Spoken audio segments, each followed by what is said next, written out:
Welcome to Blizzard Fire. We hope this video helps fire up your solution. In this video, I will show how to make pasta with a sauce packet. Boil 2 liters of salted water, add pasta, and cook to al dente.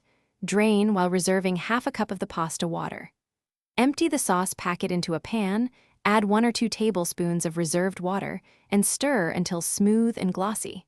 Toss the pasta in the sauce and serve warm with optional cheese and herbs. In this video, I will show how to make pasta with a sauce packet.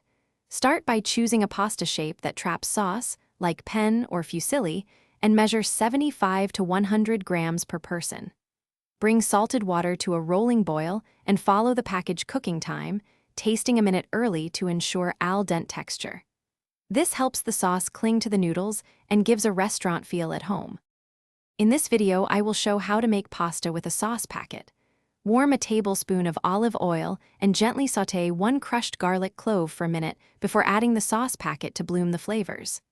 Stir in a knob of butter or a tablespoon of cream for richness, then season with salt, pepper, and a pinch of dried basil or oregano. Finish by tossing the pasta and adjusting seasoning to taste. Thanks for watching. If you found this helpful, don't forget to like and subscribe.